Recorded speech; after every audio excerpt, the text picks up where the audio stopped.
my goal would be to find a way to bring it to 7-figure. I want to keep a business that requires or dozens of customers a year, not hundreds. I hit a 7-figure run rate with this business with less than 1,000 people on an email list. But the people on that list and the people I'm in contact with, it's very high quality and low quantity, right? By design.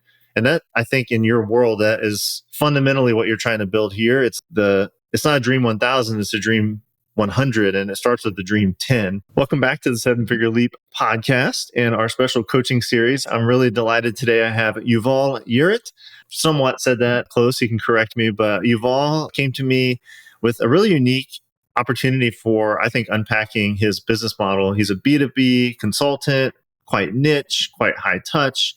And we were actually having an offline conversation about, do these strategies you talk about, would that even work for this type of industry? So I'm really excited to answer that question live as we unpack his business and get into some new marketing and growth strategies for Yuval. So Yuval, thank you so much for being here. I'd love to hand the mic over to you for a couple minutes here, let you give a bit of background, context, so people kind of understand the way that you see the world and the work that you're doing. And then we'll get much more into the details of your business as a follow-up to that. But yeah, welcome and please intro yourself. Thank you. Great to be here, Dustin. So very high level, the way I toy with introducing myself these days is I'm a plumber or I'm a hacker, depends on the mood. But I've been hacking operating systems since my early 20s. At the beginning, those were computer operating systems, mainframe, PCs, all that good stuff. Then I started to actually build products in the storage and networking industry. I grew up in engineering leadership, and I started to hack or improve the plumbing in how organizations work, how my organization worked, improving the flow of innovation, the ability to innovate, to market, and that's how I found the agile and agility and lean software development. And about 15, 16 years ago, I started helping other people with that and have been hacking or helping people with the plumbing of their operating systems, their organizational operating systems in those last 16 years. So essentially what that means is that I'm a product scaling coach. I help people tweak, develop, evolve their organizational product operating systems as they scale their organization. Work with scale-ups and enterprises, companies, Gillette and HP Software and Siemens and CME Group, a lot of bigger and smaller organizations before their IPOs on adopting more agile, leaner ways of working, product organization, but also across the entire. Okay.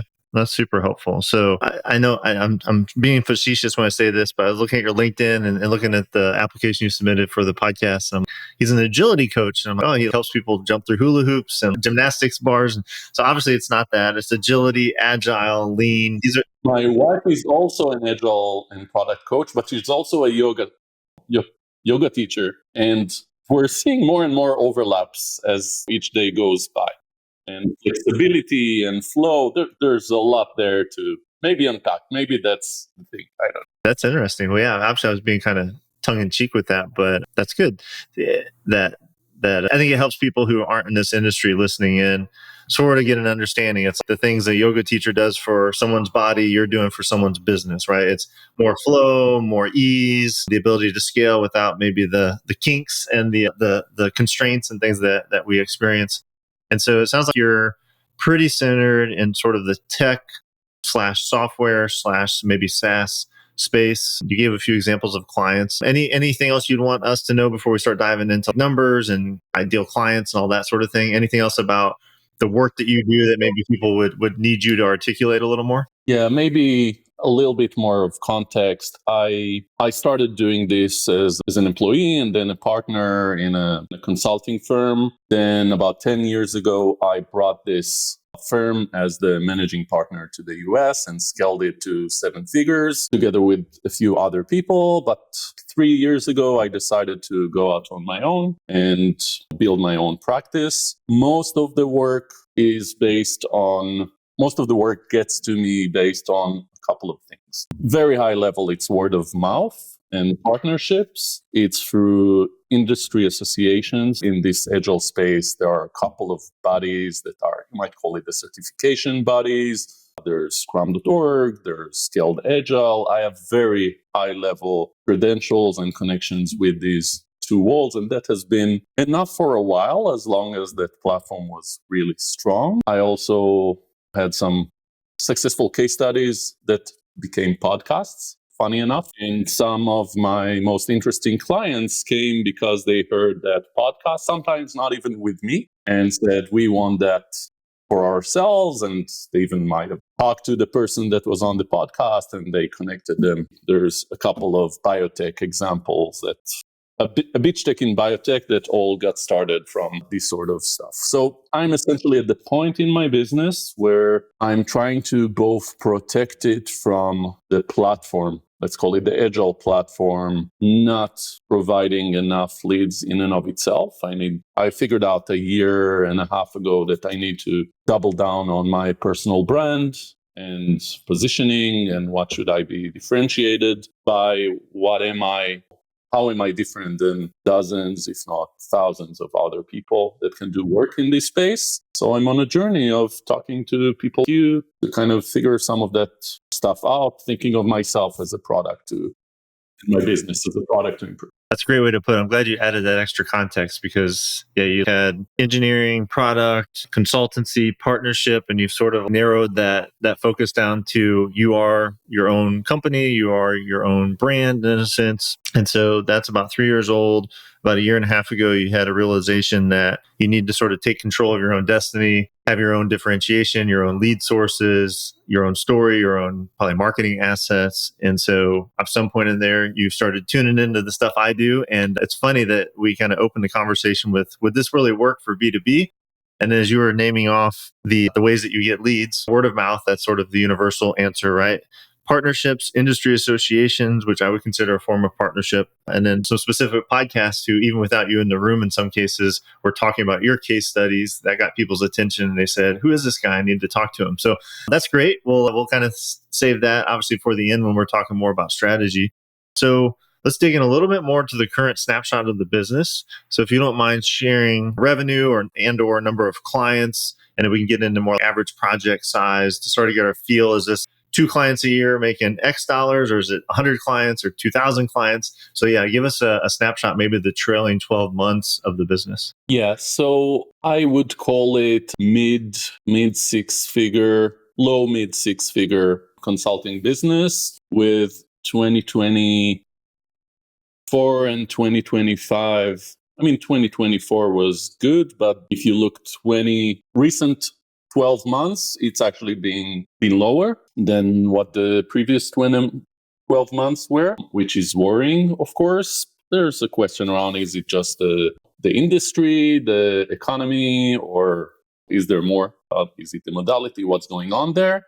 But that's why I'm doing the work. It's very client dense. So it's 1 or 2 customers it's very whale centric. 1 or 2 customers bring about 80 to 90%, at least in the last 2 years. Earlier than that, there were many more, let's say a dozen clients a year with more of, let's call it low, mid 5-figure engagement. Think a couple of trainings, maybe even 1 training, sometimes just a strategic workshop. More recently, it's been almost 1 or 2 deeper 6-figure engagements that are the bread and butter, important to keep, but a lot of risk. Well, I was going to say a lot of risk, a lot of pressure, a lot of uncertainty, because obviously your wagon's hitched directly to theirs. And if they decide to cut, it's your whole business. So and we don't have to give specific numbers, but if let's just call it 360,000 just to have a number. So previous reality is 12 clients doing 30,000 each, just obviously very rough numbers, but every month there's a $30,000 client. And so there's more diversity. It's still pretty concentrated, but 12 clients. Yeah, I think even at that point, even earlier, it was 60 to 70 deep clients that are 6-figure clients and more of a sprinkling of those low 5-figure clients. So the 6-figure clients have still been, or have kind of always been in your version, in the past 3-year Yuval centered version. It's always been pretty heavily dependent on a couple clients a year, and those will generate six figures each. So you said low, mid. Yeah, and I really enjoy working with these sort of clients because when you work at this level, you can make a lot of impact. You can really, it's almost being a fractional. That's exactly what I was about to say. Does it feel fractional engagement where you're an embedded part of their team, basically? Okay, great. And so if that's 80-90% is the big whale clients, is the balance also consulting engagements that require a proposal, but they're just 5 to 50,000? Yes, yeah, it's more of productized services, I would say. So it could be a specific training workshop or my strategy workshops that are the typical way I start an engagement. What I often to do is start with those without a big proposal, learn a lot, they learn a lot, and we use a proposal to dive deep. Great. So you have basically a front end product that's a strategy workshop. And what's the price point on that? Between 10 and 20K, depending on the context. Okay. Awesome. And then at some point for a six-figure engagement, I guess there's a proposal process where here's all the stuff I can deliver over the next year, and they sign the contract. Is there typically an RFP process where you get engaged, or is this all direct engagements where they hire you and then you work out I'm trying to think about a situation where I won an RFP. I don't think I ever won an RFP. I tried participating in a couple, but my engagements are typically people come. Where I win is they come for me. They know why. We just need to frame exactly what we want to do, but it's not an art. Okay. Current business still. So we got a pretty good feel of the revenue, sort of the client split, front end product. Trailing 12 months is down a bit. That's troubling. That's part of why you've really taken a look at differentiation. I meant to ask this earlier, was there a period in your business where you mentioned the agile platform where basically because you're associated with that, you were just getting leads from the platform, but that's really declined over time? Okay. That's analogous to a lot of people. I'm in the story brand world, and for a long time, people would be, "Oh, I got certified, and they sent me all the leads, and it fed my whole business." And over time, that dwindled. Now it's dying. And now it's gone. You got to go find your own clients, and we're not giving them to you anymore. And so it sounds like tell your own story. Yes, yeah, exactly. You need your own story. Okay, so I understand that dynamic well. So tell me about team. Is it just you? Are there any contractors or virtual assistants or anything? When I have bigger engagements, especially when they're global, I have a network. You have in the story brand world, you have other story brand coaches that you probably know I can work with. I have similarly wide networks of people in the agile space that I collaborate with.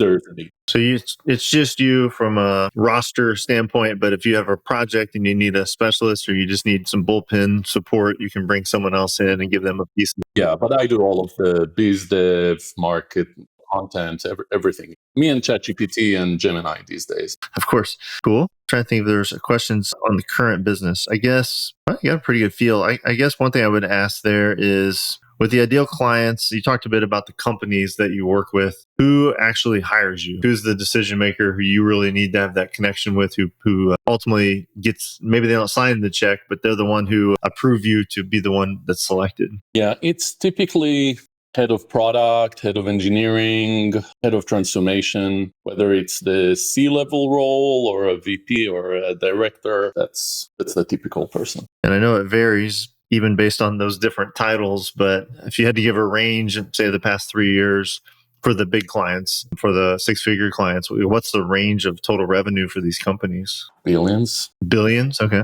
The six-figure clients are Fortune 50 companies. And so, okay, that's great. That paints a really good snapshot, I think, of the current reality. It's not necessarily the organizations I want to work with. That's exactly where I was going next, Yuval. Was like, kind of tell this. Or I do want to work with these, but are those the people that I'm at the sweet spot for winning deals with? That's a good question. And that's exactly where I was going to go. Is I think we've established this is what you've got, which a lot of positives in there, right? Good revenue, small complexity in the sense you only have a couple of clients that you have to win and keep happy. You've got a great network of people that you can sort of flex up and flex down if you needed additional support. But otherwise, it's just you. And then the other side of that same coin. And partners that bring me in. One important thing is there are partners that bring me in for specialized work. Specifically, those recent six-figure clients came in through partners. So that partnership is an important aspect of the work that I want to keep on leveraging, but I don't know that I can always rely upon. I guess a question I want to get into what do you want more so than what you have.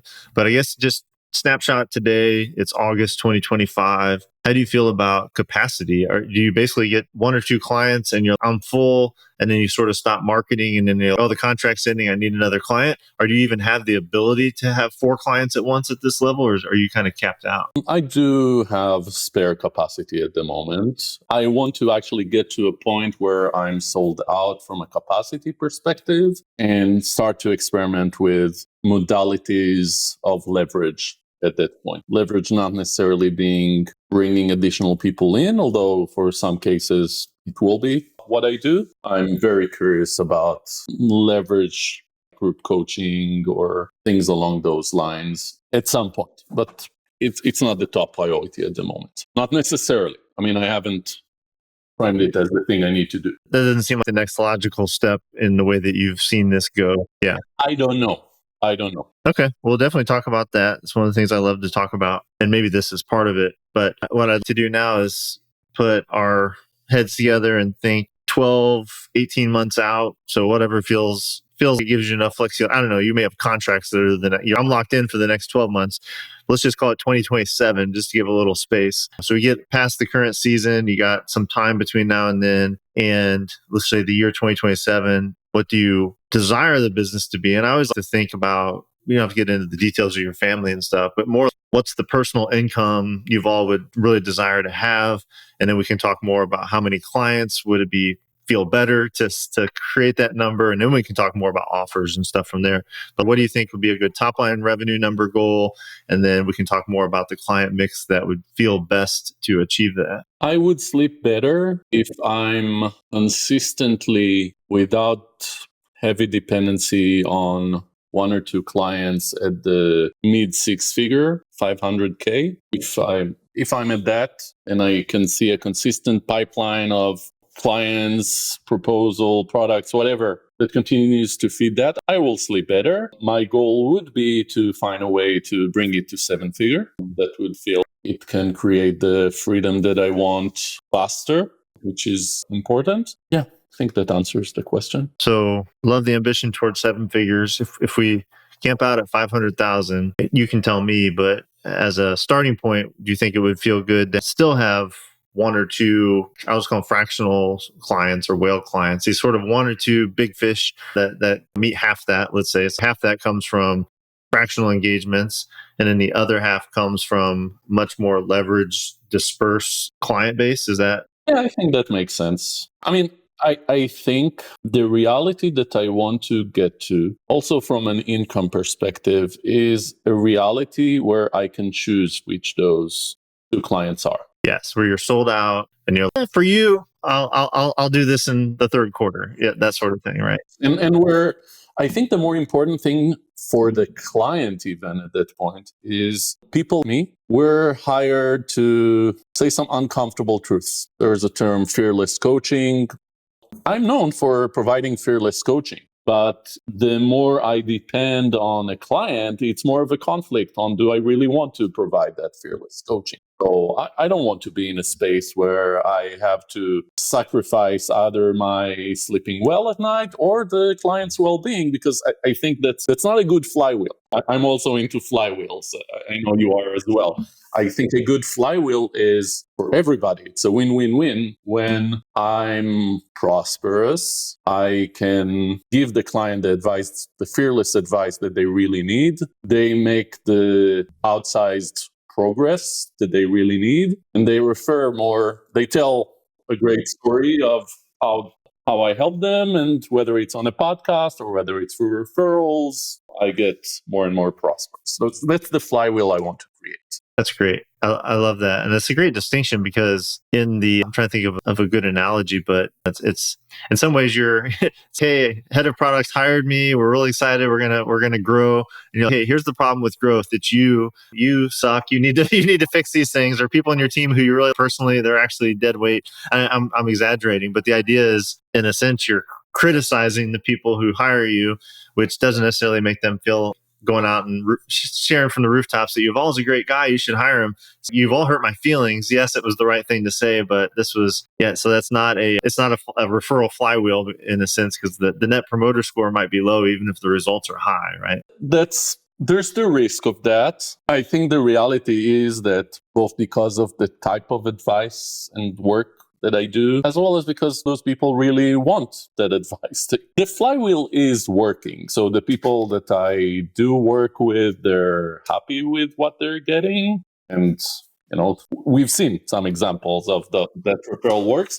It's a question of how can I scale that, and how can maybe the offer needs to be something stronger I don't know. There are some questions around that. But from a revenue, all I'm saying is from a revenue perspective, I think that sleeping well around the revenue and feeling that the business is at least in reasonable shape. I mean, I'm not going to hustle around getting to 7 figures. I don't think it will happen when it happens. I'm not going to hack funnels to make that happen. Flywheels over funnels, right? We're on the same team with that. Yes, flywheels over funnels, but it needs to be a healthy, sustainable flywheel. But I think it has that advantage as well. The advantage for my clients as well, that this works well. All right. Well, I feel there's obviously a marketing strategy that we're going to talk about. I feel like in this case, probably where we should go next and maybe even spend the majority of our time is more on the offers. And I actually feel like the offers, there's a potential here to at least discuss the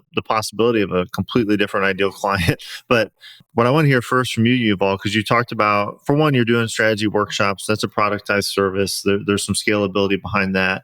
You mentioned proactively leverage, which is one of my favorite. I think leverage and flywheel, of course, they go together. Those are two of my favorite words. And you mentioned group coaching. You mentioned community, I think even before we started recording. So in your words right now, and obviously you haven't implemented this to any large extent, but what are some ideas that you've floated around? Okay, someday this seems like this might be something for me to pursue, maybe based on what you've seen in other people's businesses. Yeah, so I've done a lot of thinking over the last year about offers, read into stuff, even participated in some communities. At very high level, there are a couple of thoughts that I'm entertaining. One is play with the value equation of the offer that I'm currently providing. Do similar things of helping organizations move from agile theater towards an organization that can really deliver value and impact rather than focus on the mechanics. So frame it more in transformation and value the transformation. That's one area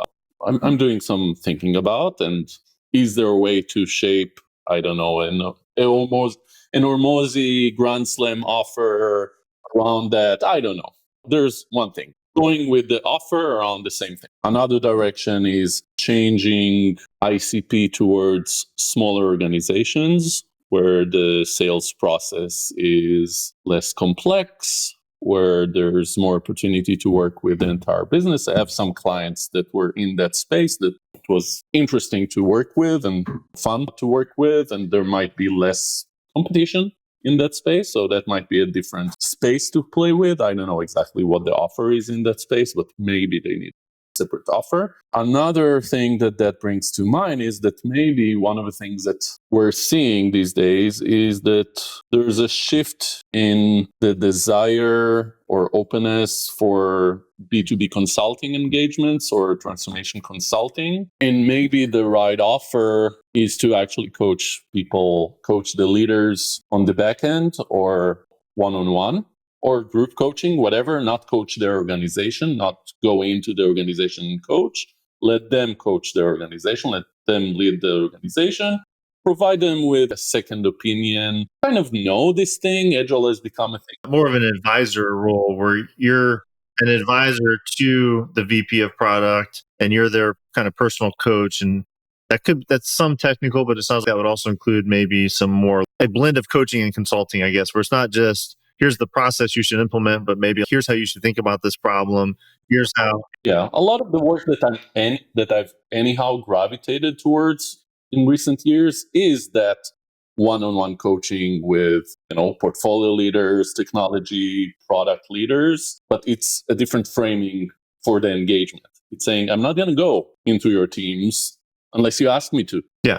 You can hire me for fractional engagement. That's 6 figures, but yeah. Yeah, that's something else. But even if you don't have the budget for that fractional, but you still need some advice, I'm there for you. So that's one other modality. And of course, now it gets interesting with the group coaching.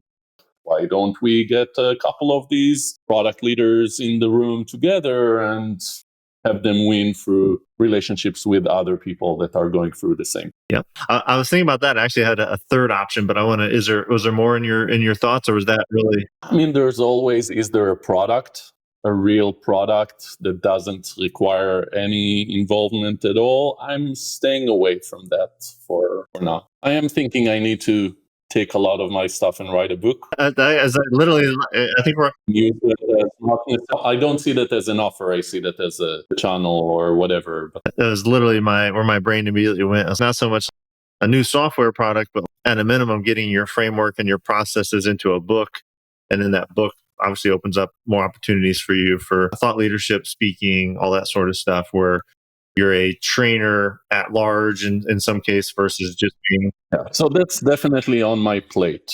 Okay. Well, I have another option that I don't know, maybe you've considered, maybe you haven't, maybe it makes no sense at all. But so to kind of reiterate where we're at, you've got to get a more leveraged business. One option is basically keep doing what you're doing and hormozify it and basically charge more, or maybe have value-based pricing, or maybe get a revenue share for the improvements that you make. There's ways to basically still do the same model, but get paid more for it. That's one option, right? Another option is to take the same basic service you provide, do it for smaller organizations who don't require nearly as long of engagement or as in depth of engagement. You're probably kind of replacing your income, but diversifying it in a great way toward 10 clients instead of one, but you're engaged for a month instead of a year, that sort of process. Or it could be a year at smaller fraction, whatever. Yes. True. Yeah. Yeah. And 5 hours a week instead of 50 hours a week or whatever. And then you opened up an idea that's really interesting. And that is still serving the same person, the same ICP in the sense that it's the VP of product, but instead of getting them to hire you for a consulting contract where you're doing the work for them in their organization, you instead step out of the organization and you coach them individually, which is more of coaching and consulting. With that, provides a lot of opportunities for scalability and group one-on-one, premium coaching, group coaching, and community, where the value is not just Yuval's expertise, but it's a community that you assimilate or assemble. And then there's different people from different industries that all sort of deal with the same struggles. And there's a ton of value in that. So mastermind group coaching idea, I like that a lot. The other one I want to throw out and just get your reaction is more of a train the trainer model, where you coach one-on-one or group with other agile consultants who are struggling with leads and all that. And you're, look, I have a $500,000 business, or however you want to frame this. You've done $1 million in revenue over the past 3 years. It sounds around there. Let me show you how to do strategy sessions, or let me show you how to have effective fractional engagement. A lot of stuff about the business of the business you do. And so there's obviously an angle there and more of a business opportunity to coach the coaches, train the consultants, coach the consultants, consult the consultants, however you want to frame that. Has that occurred to you? Is that something that sounds cool, or I hate that? I've toyed with that idea. I wouldn't say train the train.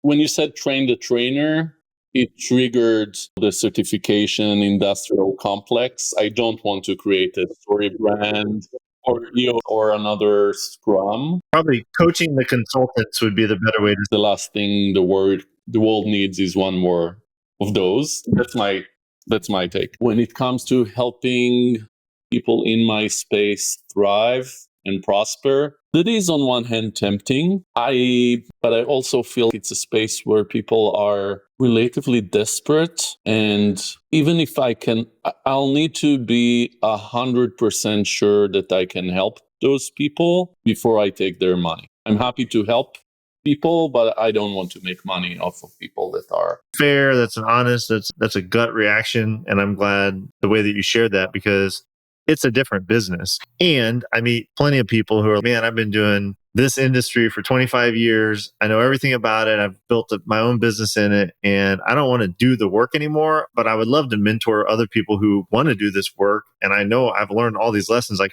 could help someone do the work successfully, profitably, I could then help 100 people instead of just myself. That is a valid application for knowledge. And I think in your case, what I'm hearing a pretty strong signal is the thing you're confident in, and you're not, and the people you still to be around and serve are not necessarily other agile consultants as it is these leaders in companies. I love to be with those agile coaches and consultants, but I don't want to take their money. I don't want to be in a position where this is what I'm basing my business on. But there's a challenge though. If you look at my mailing list, if you look at my LinkedIn, if you look at my content, a lot of the people that I currently resonate with are those people. They're not my clients. I could much more easily guest, for example, on agile podcasts that those people listen to than places where my real ICPs go. I'm not even sure what are those places that my real ICPs go. I have some assumptions. It would be much harder for me to get on those places. So that's a problem that I'm having, and I find myself, unless I'm really focused on it, I fall into the pattern of talking to these people. Even today, when I write a newsletter, I catch myself, and sometimes I don't catch until later that I wrote again for these people, not for the people that I really need to resonate. That's interesting. Honestly, when I entered this conversation, that application was not a preconceived notion. I've talked to a couple other B2B consultants in this format in the past week or two. I've never even suggested that. Intuitively, it came up, and maybe it was really about this, highlighting this, which is you don't want to do it, and that's who you're attracting, because that's a really good signal about your strategy, right, on your marketing. But it sounds, at least obviously things could change over time, but I'm getting a pretty strong indication you don't want to take money from those people. They're your peers. Maybe they should be referral sources for you as you have a niche carved out for yourself and work that they can't or don't want to do. But that's not who's going to write your checks, right? Is other agile consultants. And one of the issues is they cannot write. For sure, I don't want them to write high ticket checks, and I don't want to create a business that requires hundreds of customers. I want to keep a business that requires a dozen of customers a year, or dozens of customers a year, not hundreds of. Well, let's talk about a 500,000. I love that. I mean, I have no dog in this fight. I think that was a really useful conversation. Where it brings me back to is there's probably still, at least for the foreseeable future, some consulting that is covering 200,000 to 250,000 a year of your $500,000 initial goal, going to $1 million. And that's probably going to stay static, right? That's probably 250,000. Yeah, right. I hope it stays static or grows a bit. Yes. But even, I guess where I'm saying, if there's a $500,000 mix, it's 250 of that and 250 of something else. And if there's $1 million mix, or when there is, it's still 250,000 of consulting and it's 750 of something else. So the something else is the part that's got to grow, not the consulting. Is that fair? So let's talk about the something else from an offer standpoint. And I think a component of that is this more one-to-many thought leadership stuff, which actually would serve the audience you don't want to coach directly really well. So you're writing a book, speaking, getting paid for that, maybe hosting workshops and things like that, where you're a thought leader in the industry and people respect that. I don't think that's the bread and butter piece, but that's probably a component of it, especially probably in the $500 to $1 million transformation part of your journey. But there's that initial $250,000 gap that grows to 500 that we want to think about strategically what makes sense to fill in. Where you're going with how can I serve the people I want to reach in a more direct way that doesn't require me to be a fractional part of their team, but serve them as directly in one-on-one or group. So if you have you done any coaching or one-on-one consulting with those individual leaders yet, or has all your engagements been on the team basis? The engagement has all been, let's call it enterprise level, organizational. Within that, I would say 80% of the work that I actually do in recent years is those one-on-one engagements. So of the six-figure recent client that I'm working with, both the 3 or 4 of the last engagements, 80% of the work is with a small set of leaders. It's interesting. Okay. But it wasn't structured that way. That's not what they hired you for, but that's what it became because that's what's necessary. They didn't hire me as their one-on-one coach, but one-on-one coaching is the main modality inside the the engagement. And when you think about the work that you've done, and that's great that you're actually doing it. It may not be what you were calling it or what the company thought was in the budget line item, but effectively it was largely one-on-one coaching. When you think about those engagements over the past 3 years, do you typically follow what we would call a framework? Is there typically a process that you kind of run through with everyone? Obviously, it's customized to their needs, but is there sort of a beginning, middle, and end? There's a framework for, let's call it the enterprise transformation. There isn't a framework for the one-on-one coaching. The one-on-one coaching follows where the organization is in its transformation, and we might be focusing on this pillar, that pillar, but there isn't one for the one-on-one coaching, which is an interesting gap or opportunity. Do you think it's possible if you step back and you diagnose sort of the work that you've done and you needed to present to someone, here's how this would work.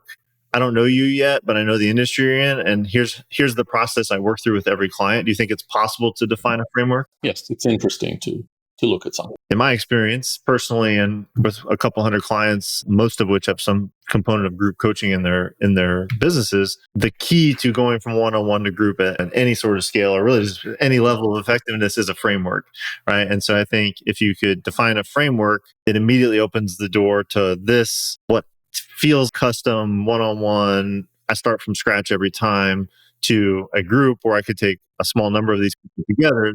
Framework's the key. Yeah, I think I'm doing inside an enterprise, the same frameworks that we use could be used to, and I've been thinking about structuring a mastermind group coaching program that uses the same framework. Those people need to work through these things to help the organization work through organizing around outcomes and framing your goals in outcomes rather than activities, and introduce leading indicators and empower teams rather than micromanage everything, and how to escape founder mode. There's certain pillars that you need to go for. We'll take the transcript of this, put it in your Chat GPT or Claude, and I think you do have a framework. You just haven't had to define it yet, and it'll be an iterative thing. And it's fine. I bet if we sat down and all we had was 10 minutes, I said just write it down. What is the framework? I bet 80% of it's there, right? Yeah, I agree. And so let's talk about the economic model. If we do want to develop, what's nice is this isn't tomorrow you have to switch because you're in desperation mode. It's, hey, I've got my one-on-one clients, or my enterprise consulting clients is what I meant to say. And we want to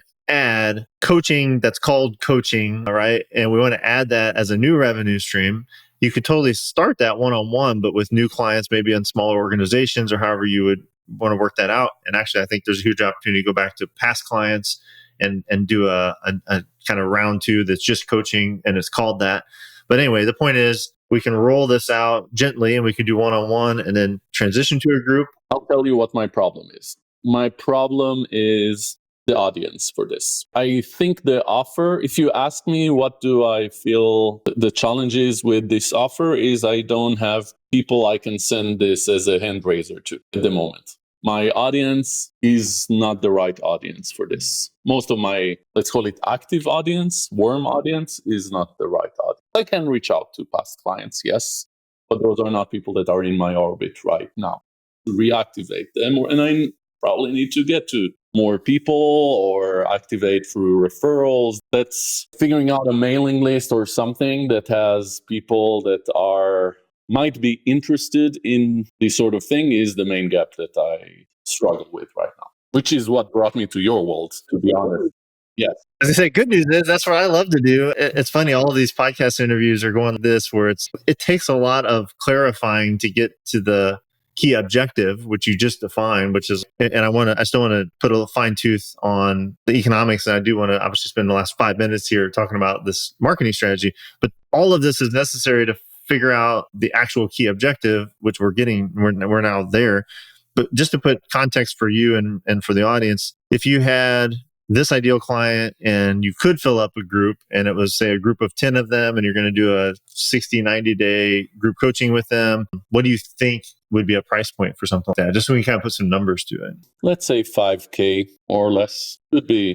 Could start with 3, could become a 10. So what I like to kind of smell test here is we have a $250,000 gap we want to fill. And so if we had 10 people in a $5,000 group, that's obviously $50,000. That's 5 cohorts a year.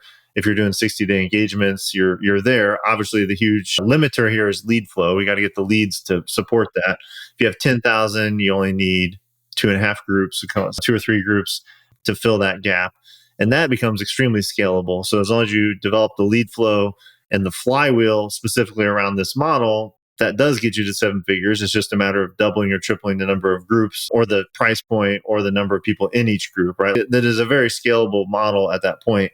And what I really like about this too, Yuval, is these are not disparate offers. They have the same ICP, and it's, hey, ICP, VP of product, I'm Yuval. Here's the stuff I know. I can help organizations. I typically get embedded partnerships for $200,000, and I can do that. And I also can work with you directly in a small group format where you not only get me, but peer-to-peer support. It's only $5,000 or $10,000, right? But some of those same individuals will be, this is freaking awesome. I'm going to get you a contract. I need you to come be a part of my team for the next 6 months. So I think you're sourcing the 6-figure deals from this same pool. And so all roads kind of point, well, I'll take a breath and say, does that all feel aligned? Realizing we still have the lead problem. Yeah, I had that conversation with a past client when I pitched this sort of mastermind. And what they said in the conversation is, I'm interested in joining this, but also I might need your help with, I'm becoming a CPO potentially, and I need to do some serious work. Yeah. So it's nice. So it drives the right conversation. It's very much a flywheel in the sense that one ICP can create different. You have the strategy session, which is already part of your stack. That's a front end offer that probably leads more to consulting because it's an enterprise offer. But you can have a surrogate version of that that's directed directly at helping the VP of product, right? A workshop. In other words, there's a workshop on the front end that is very accessible that leads to this relationship with the VP of product. They can be in your mastermind or group coaching program, or they could just hire you directly and be fractional. You have a limited capacity for that. Yeah, the money model makes sense to use the money model makes sense. Yeah, the money model works. Yeah, we're all in Hormozy land as we record this because he just did this huge launch last weekend. So let's talk about how do we find these people, right? I think if you get nothing else out of this conversation, Yuval, I think what we've learned is you've got actually a lot more clarity than maybe you thought about the path to 500,000 to $1 million. All roads lead through the same ICP. You had a realization, or I guess I realized as you were sharing what you already knew, that you've built an audience. You have 8,000 followers on LinkedIn. You have an email newsletter, but the audience is a bunch of peers or people that aren't even peers yet in the sense of their advanced status within your industry. I don't think those folks are unvaluable to these goals because they probably are referral sources. There are some hand raisers to this audience because they may have clients or they may have past clients and they don't do coaching and they don't do the niche specialty Fortune 50 stuff that you do, right? So I think there's leads to be had within that pool, even though they're not the buyers, they are referral sources. And so let's talk a little bit as we seek to wrap up here about how to find more of these VP of products and maybe this more directors, because we're going to talk to a larger pool. Instead of Fortune 50, maybe it's 5,000 companies that you're really open to working with in this way. Yeah, I think actually when you work with the smaller companies, it will become more of the VPs and C-level because they're smaller companies. It's less of the directors. Oh, that's what I meant. Yeah, the opposite, right? Yeah. And maybe even founders at some level if it's a smaller company, right? Yeah, at some level it's founder. Yeah. So we got a range there of size, which I actually think adds to the dynamic of a group because founders want to be with VPs and VPs want to be with directors and they can learn a lot from each other being at different scales. So let's talk about podcast guesting and we'll talk a little more about partnerships. Do you have 6 more minutes that we can go? Okay. I want to respect your time. We'll be right at an hour at that point. So podcast guesting. So you said earlier, hey, if I was trying to reach my peers, I got no qualms, no doubts. There's plenty of podcasts. I can go be a guest. Those peers will hear it. They'll come buy from me, but that's not who you want to serve. So do you feel a limiting belief here that there aren't podcasts that attract or congregate, we'll just keep calling them VPs of product, realizing they could be founders or they could be directors or whatever.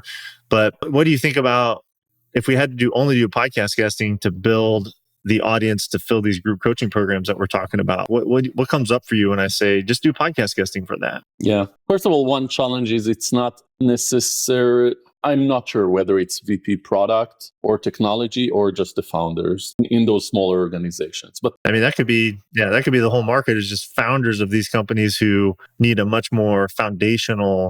maybe the smaller the company is, the more it will be the founder. So that's something I need to figure out. But playing with it, let's say it was the VP product, or let's play with founders. Yep. Founders, it feels to me, limiting belief, are interested in podcasts, business of scale, podcasts, wisdom from the top, these sort of podcasts that I feel don't, or the knowledge projects. They're more marketing. I don't know how to get into this. Marketing, entrepreneurship type of podcasts, right? Yes, that's my sense. Versus operational sort of podcasts where your expertise directly applies. That's my sense. And one approach that I've been thinking about is teach another platform, OKRs, for example. Founders are somewhat interested in OKRs, podcast guests, OKR podcasts. So that's something I could do.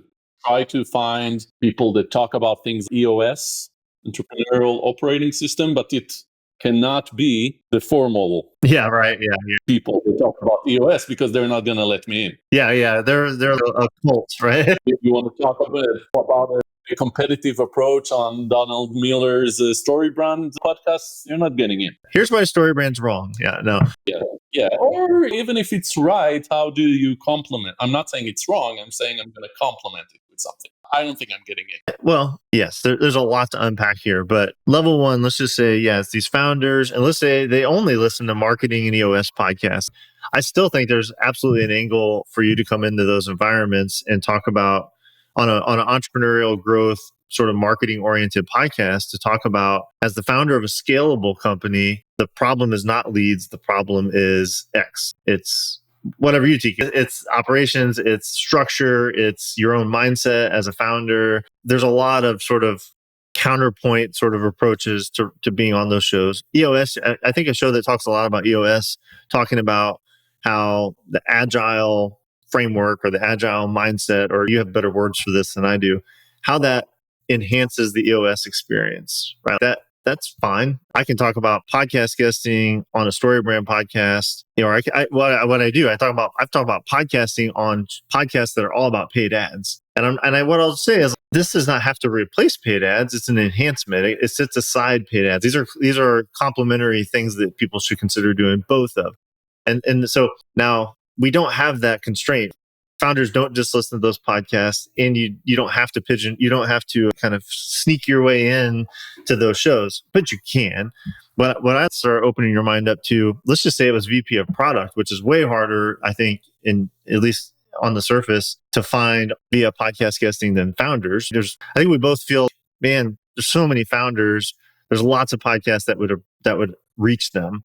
Whereas the VP of product at a Fortune 50 company, that feels a lot harder nut to crack, because how many do they listen to podcasts? Which ones do they listen to? These seem very specialized and high level. I can tell you one podcast that they listen to. The one that gives you all the referrals? That's Lenny's podcast. No, that's not those referrals. So referrals came from the Scrum community podcast. I've been getting, it's the Donald Miller podcast in our space. One of them. I've been on that podcast multiple times. Can I amplify the outcomes, the impact of each one of the times that I guest on these podcasts? I'm sure. But another example that would be a dream to get on, but I don't think it's realistic, is Lenny's podcast. I don't know if you've heard about it. I'm not in your space, but yeah, when you said Lenny, I kind of know who that is. So he's a celebrity for sure in your space. Yes. I don't rule out anything at this point. I think with the right approach and the right relationship ladder, you could definitely get on. Yeah, I might get there at some point. Yeah, I got so many thoughts. Thought number one, the Scrum Community Podcast has generated leads for you. So I think low-hanging fruit, first priority for me, if we were working together on this, is how can we replicate that success, right? And so one of the ways to do that would be, again, I don't know this specific podcast, but just stick with me on the theory here. That one podcast we know generates a lot of leads for you. It's a high resonance podcast. You've been on it multiple times. There's ways to amplify its particular impact. But what I'm really interested in is how do we create clones of it? One way would be whoever hosts that podcast, let's follow around and see where they go get guested, where they're guesting, because that would be a good signal to follow. On the same show, looking at some of the guests that have been on there that you're, hey, these three are doing complementary things as me. They're on the same show. Maybe you already have a relationship with them. Let's go follow around where they're being guests on podcasts, because there's definitely signals that there's an interconnected web there. So I think there's a lot that we could do to leverage the one opportunity. Two, going back to this VP of product example, we don't have to guess which shows they listen to. What you could do instead, which I would recommend, is see where they're being interviewed. These are the thought leaders, the VP of product at Siemens or whatever. Not every one of them, but a lot of them write books, speak, and more importantly, I think they're in these industry podcasts where they're an expert and people to highlight their expertise and bring them on. Tell me about AI in your company. Tell me about what you guys are, your growth plans for 2026, whatever. So I think looking at that list of those folks who are in that sort of premier bucket, where are they being interviewed? For me, if I want to be in the StoryBrand universe, I can just go see where Donald Miller's being interviewed and follow him around, right? Okay, well, I know they care about StoryBrand. How's the podcast guesting a extension of what Donald Miller's core message was? And I already know they care about it enough to have Donald Miller on. And in the US, it's probably following Gino Wickman in a sense. Exactly. Yeah. And that has a lot of dimensions to it that we're going to run out of time to unpack fully. But all I talked about now so far was discovery of podcasts that are in the ecosystem that you want to be part of. Now, let's assume you're in the ecosystem and you're on the same podcast as one of these VPs of development or of product, just as an example. It's not just about the listeners of the show. It's actually largely not about the listeners of the show. I mean, there's obviously some benefit to that. We will speak to that audience, but very importantly, in your case, it's the host of the show and it's these other guests. If there's a show that the VP of product at Siemens is on, and there's other sort of who's in agile or scrum or whatever that are being interviewed on this show, now Yuval gets on there and gets interviewed about your area of expertise. Now you've immediately got an open opportunity, at least, to connect with these decision makers. It's better than a cold outreach for sure. Yeah, it's very, very warm outreach. It's the cool kids club. You guys both spoke at the same conference. Would you also do some of that, right? All of a sudden, it's pretty easy for you to reach out to the other speakers and be like, hey, we both shared a stage. I'd love to have a follow-up call and get to know you better. And that is relationship building, lead generation. And that's where you start talking about the coaching you do and you worked with their peer over here for a project, that sort of stuff. So, and the host of that show is going to be a center of influence because they know the VP of product and they know these other people they've interviewed. So with a relatively small pool of seed podcasts, including the one that you already have results from, I think you could definitely generate, you don't need a 10,000 person email list to fill 10 person cohorts. I hit a 7-figure run rate with this business with less than 1,000 people on an email list, but the people on that list and the people I'm in contact with, it's very high quality and low quantity, right? By design. And that, I think in your world, that is fundamentally what you're trying to build here. It's not a dream 1,000, it's a dream 100, and it starts with the dream 10. And I think with the right core podcast guesting strategy, you can easily start to create that ecosystem of your ideal clients. Then we can tap into the people that are already listening to you through your sort of peer-to-peer network and start to look for referrals. And then we haven't really talked about, and I do want to spend 2 minutes, if we have it, talking more about leveraged partnerships. So podcast guesting, one of the great things about it, it generates those direct leads. It creates these relationship webs that we can leverage, and it will help to daylight further partnership opportunities, right? Maybe one of the people on the show with you or one of the hosts of the show that you're on organizes a conference in your industry, or they're in one of these associations that you open the show talking about, right? And they're, oh yeah, I'm chairing this year's conference committee. Great to meet you. I'd love it. Would you be interested in speaking at our conference? Oh yeah, absolutely.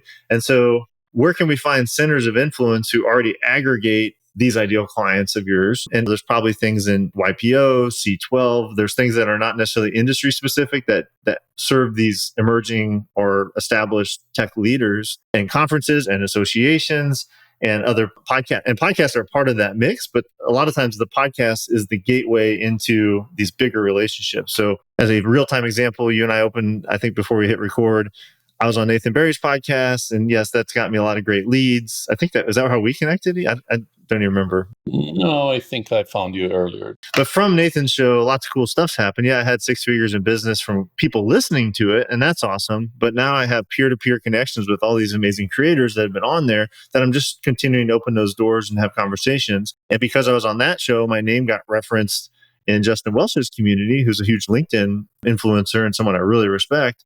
And literally in 18 minutes, as we're recording this, I'm going to end this thing with Yuval, and I'm going to go be a guest expert in Justin Welch's private community.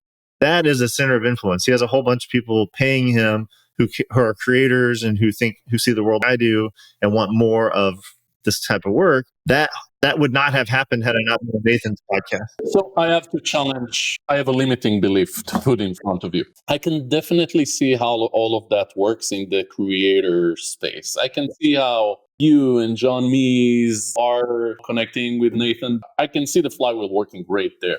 I'm, for some reason, not seeing it work that well in my space. And maybe it's a limiting belief. I don't know if it's also true or not, that it's possible to do it. I do have some partnerships that provide leverage. Scrum.org is not just a community podcast. It's also a business that a lot of my business comes from.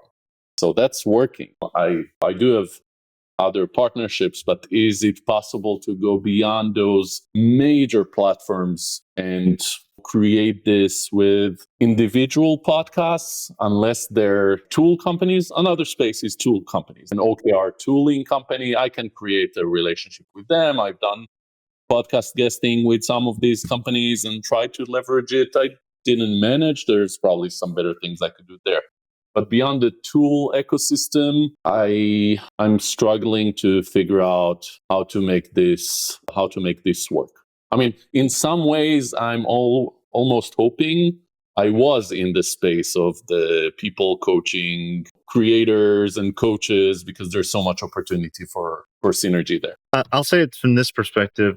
I think you think it's easier in that space because that's the space you sort of spend your day-to-day in. You're on LinkedIn, you write an email newsletter, you are a creator, I'll say it that way. And these creators all kind of know each other and they get on one podcast and honestly, from my perspective, sometimes I wish I had Yuval's talents, skills, and network, because I can take what I know in marketing and this creator economy, and I could absolutely crush it in this pond that he gets to fish in, where these people are not inundated with LinkedIn DMs. They don't know who Alex Ramosi is, right? I mean, so in some way, the grass is greener on the other side. I do feel you probably do have a smaller pool of podcast consumers, as an example, in a non-creator world.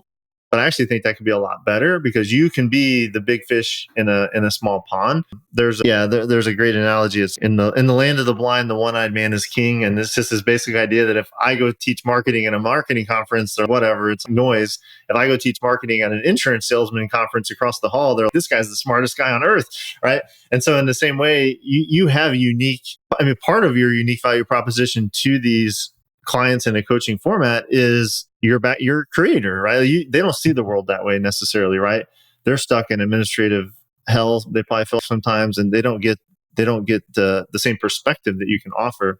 So what I would say is a proof of concept back, and we'll continue this conversation, I'm sure, outside the podcast, but just sincerely, yes, this will work in your industry. I've worked with very obscure niches. I've worked with doctors, and the medical community is way worse than the Scrum and Agile community as far as being non-receptive to outsiders, that sort of thing. Very hard to sell, but it definitely has worked in the medical community. Countless examples: engineering, manufacturing. There's lots of industries, aerospace, that they've used podcast guesting in very niche ways to find these ideal clients and meet their goals. So I think not only do I believe that there's an opportunity here, I think you've proven it, honestly. And when we talked about how'd you build a $250,000 to $500,000 business, and I wrote it down, word of mouth, of course, but partnerships, industry associations, this one podcast, which you later described as a Scrum community podcast, it really attracted some biotech people in the niche.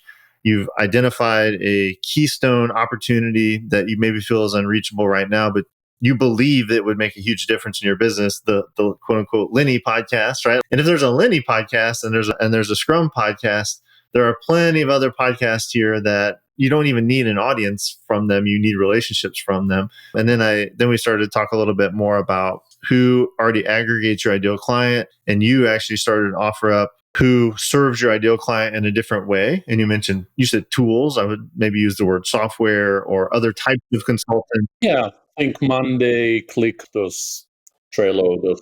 Associations serve these folks in a way that you don't. There's all kinds of different vendors, HR.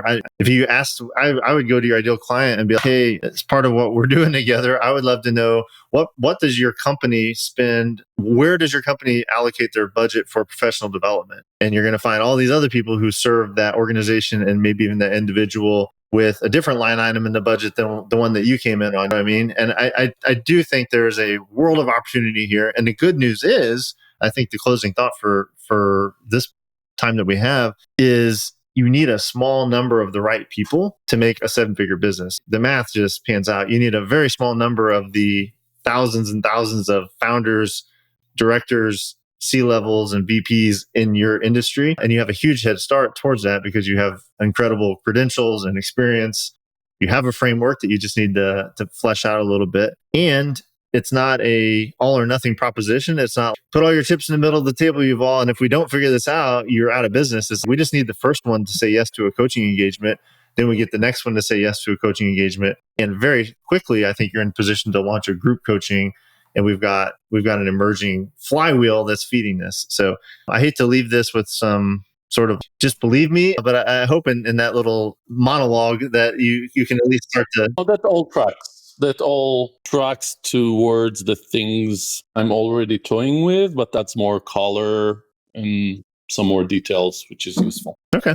Well, awesome. Well, for those listening and they want to know more about you, maybe they want to be your peer or maybe their golf buddy is a VP at a product somewhere. If people do want to get a hold of you, follow you, is there best central source for that or a newsletter or something you point people toward? Yeah, so they can check me out at yuvalyeret.com. And one of the recent things I've done is take the framework that I've been using with these recent clients and created a scorecard to help people self-assess where they are. It's the project to product scorecard. I'll give you a link and share it with people. They can use it to see where they are and get some more of my insights on what to do at that point. That's awesome. Well, it's you're reading my mind throughout this interview, but one of the things I always we didn't really get into it today. If you don't think you have a framework or you think you have a framework and you want to refine it, try to create a simple assessment that fits within the framework that someone could answer and get to a logical conclusion. And you've already done it. So you got a scorecard in this industry. So that's awesome. So yuvalyeret.com, that's YUVALYERET.